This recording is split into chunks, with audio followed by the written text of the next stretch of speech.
I just got back from 7 days aboard the MSC Seaside, so let's talk about it.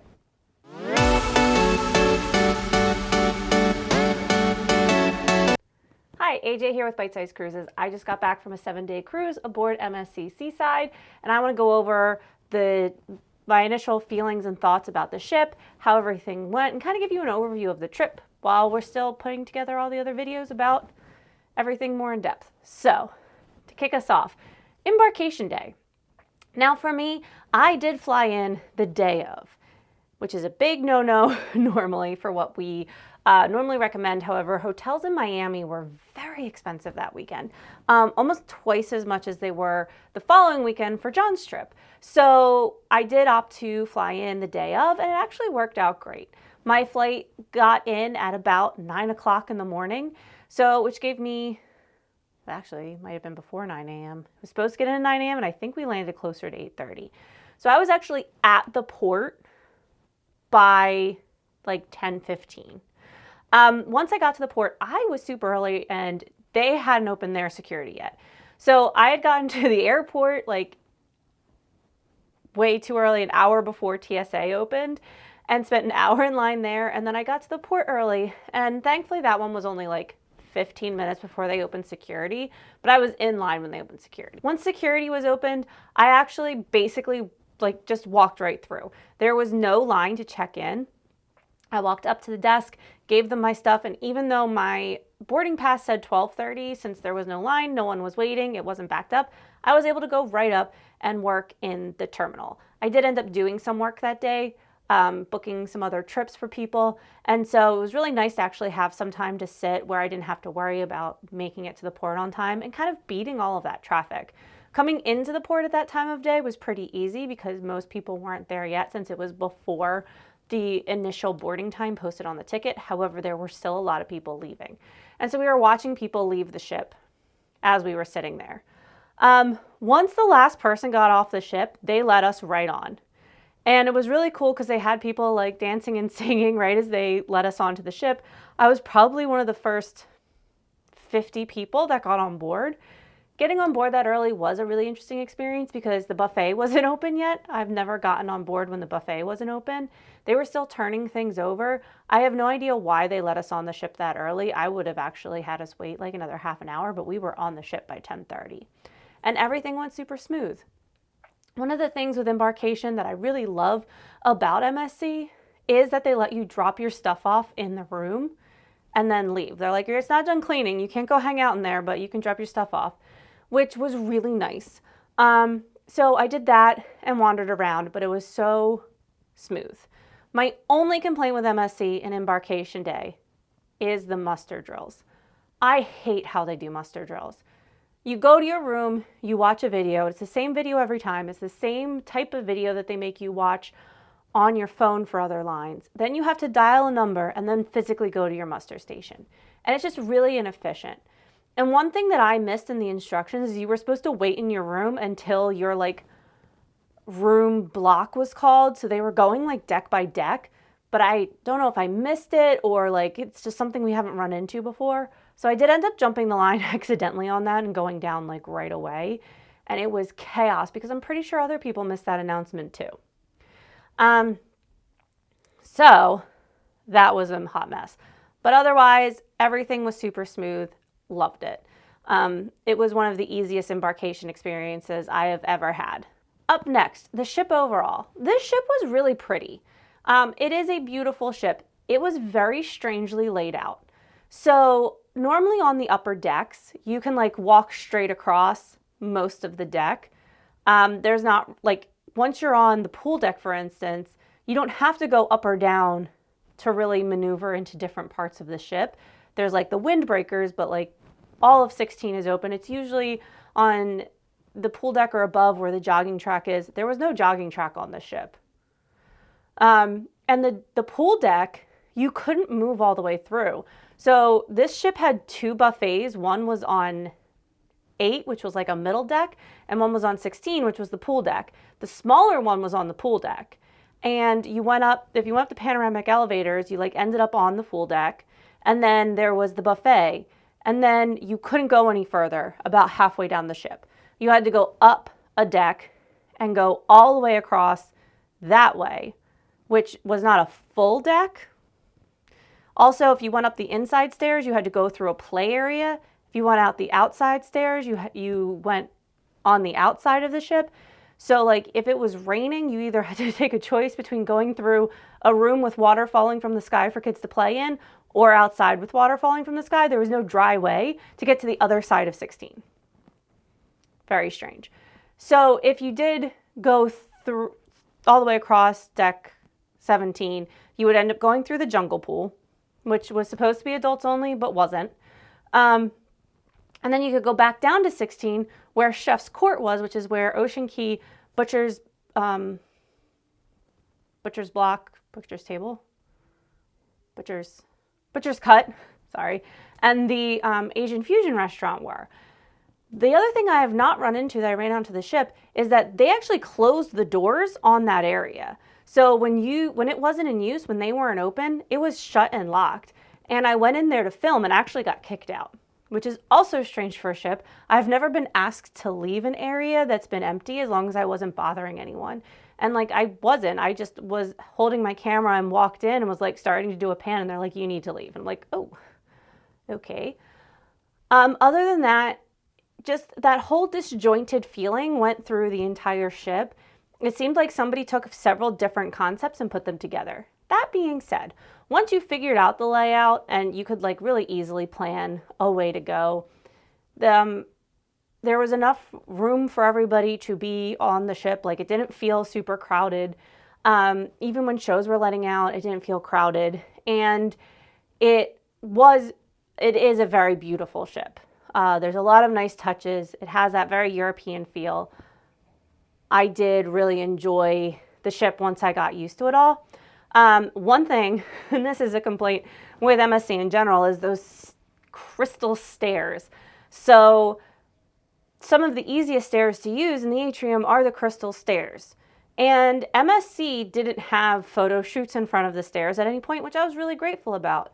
However, people set up their own photo shoots and had lines to take pictures on the stairs of people with like their cell phones. And so that would disrupt traffic because you've got a line that people can't get through. And then they're giving people the stink eye for trying to use the stairs that they're on. And it's like, I get that they're pretty, but they are stairs. Let people use the stairs. It drives me bananas. Get up at 4 a.m. if you want to take pictures on stairs or something. Like, it's ridiculous.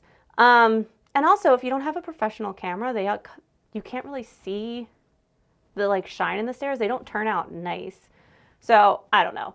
That was just like my pet peeve of like, they made these really beautiful stairs and then people just block them entirely.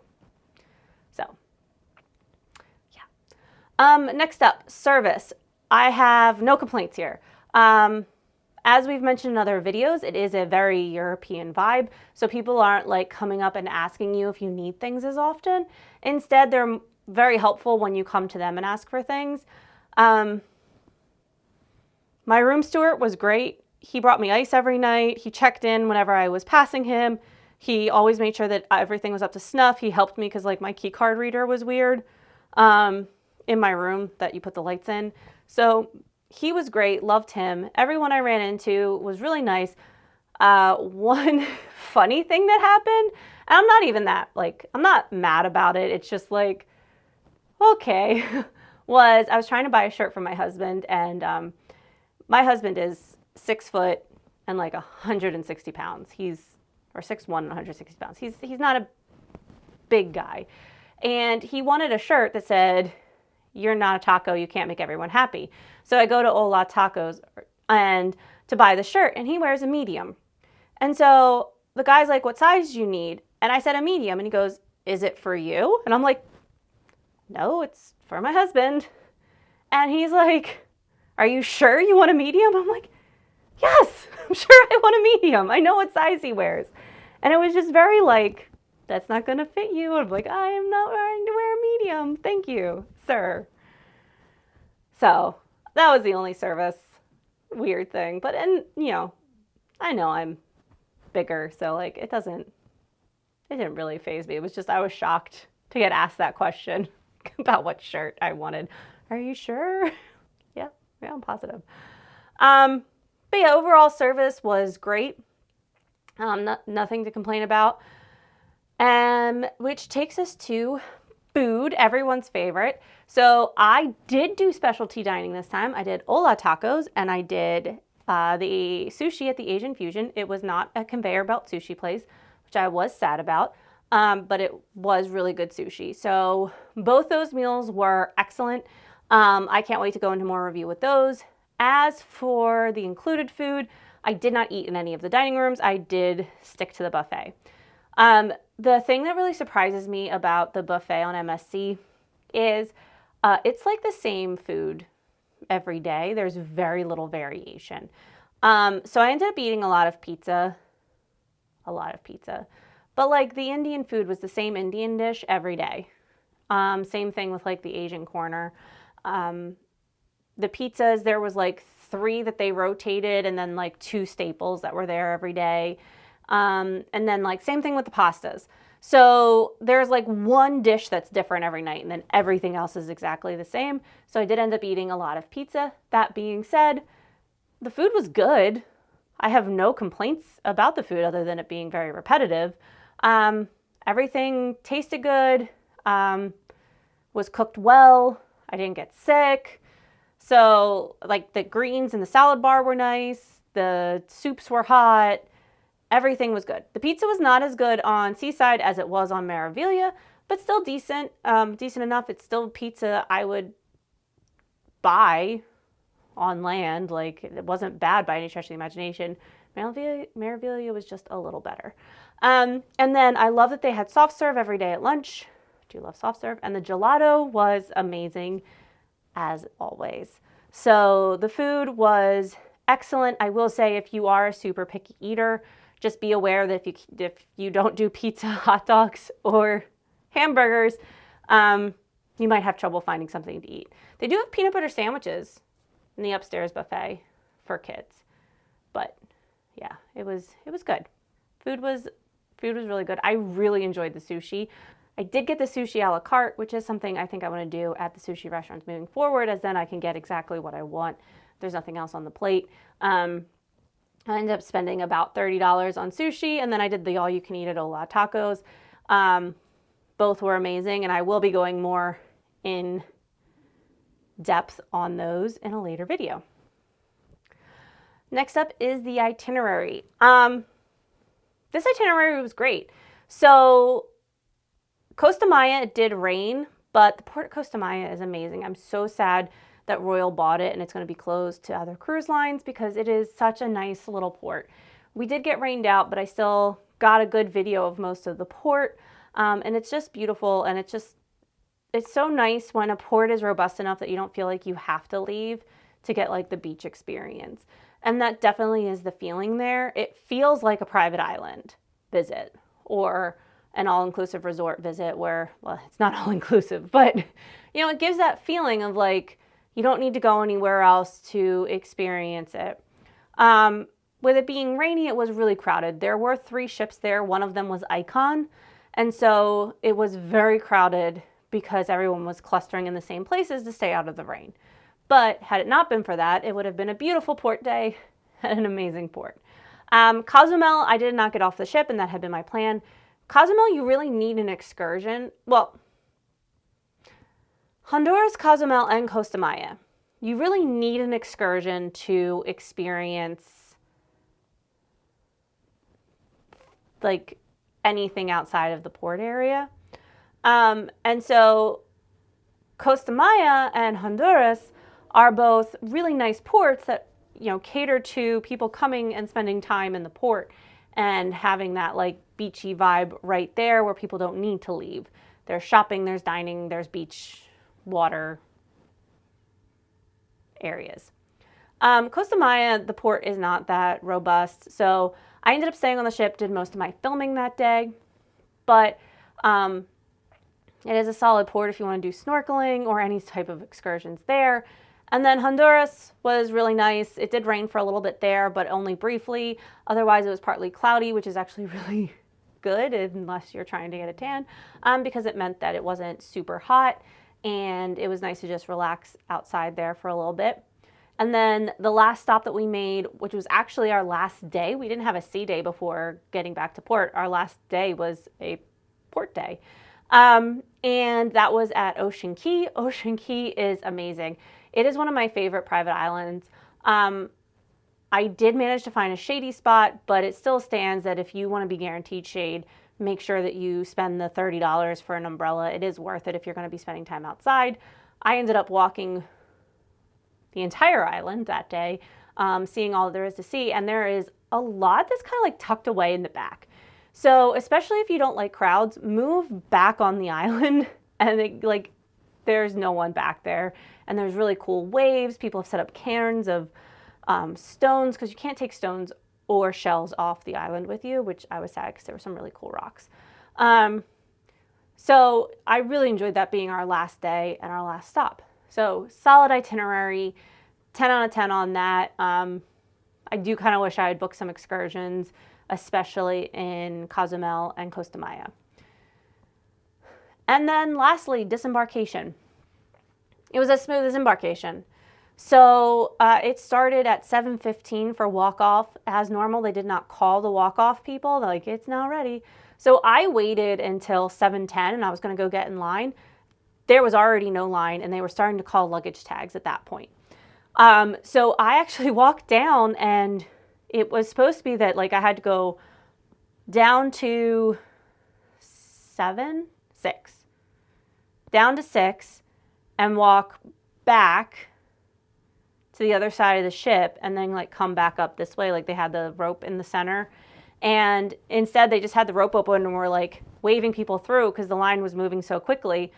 And there weren't enough people coming down yet. So I don't know if it's that the other shipmates, cruise, vacationers, visitors, I don't know what to call people right now, we're just all using the luggage assistance, or if they were just that efficient. But whatever it was, there was no line to get off the ship. I walked downstairs, walked that rope, and it took me longer to look up it took me longer to walk through the port to get outside than it took me to walk from my room and off of the ship. It was so smooth. They had enough lanes open. It was awesome. Something with all of this that I do think kind of changed the vibe is leaving out of Miami, it was a very international set of passengers. Americans were in the minority of the groups there. And so it had a very different feel. People were more cooperative with instructions, less belligerent with the staff. And I think that played a large part into especially embarkation, disembarkation being so smooth for everyone. And also people just following instructions. They didn't have to sit there and remind people to do the muster drill. I have never seen that. I have never seen there not be a thing that's like, hey, you missed your muster drill. This person, get down here for the muster drill. We're still missing people who haven't done it. There was none of that. Everybody just did it, which was amazing. And so I do think that, especially for disembarkation, I think that there was a lot more of a laid back, I'm going to let someone else get my luggage for me type of feel, which honestly worked well for me. There was a lot of kids on board, and there was only one time where I felt annoyed by the kids. And that was because a kid was banging his mom's phone on the table. But even the kids were really well behaved. And I think so they were speaking either German or Italian, the kids that I heard, and they were very well behaved. And they were very I am in an adult space. I will act appropriately. But then if you walked by the kids area, they were going crazy and acting like kids because that was a kids space. And it was so nice to see that happen. So, yeah, overall, this was a really nice trip. Very odd ship, but I feel like the staff knew it well. It was clean. It was run very well. I just think there were some odd design choices with the layout. But other than that, this was an amazing trip. So grateful to have been able to go on it and experience this other class of ship. After talking to John, he's very excited for me to get on seashore. in June and see the differences, since Seaside was like one of the first of this class of ship. And so there definitely were some changes and improvements made between ships that he could like pick out with me telling him what the layout was. So that'll be exciting to experience. And that's really it. That is my debrief about Seaside. If you enjoyed this video, or if you would like to see a more in-depth look at any of this content or my vlogs, I would please ask that you subscribe to the channel, maybe like the video, share it with a friend, as we talk about this trip moving forward and kind of give the in-depth on all of those things. We're also trying to grow the channel, and it really would help a lot to get those subscribers up. So yeah, that is all there is to say for today. I hope you will join me next time as we go more in depth, and I will see you later. Thanks. Bye.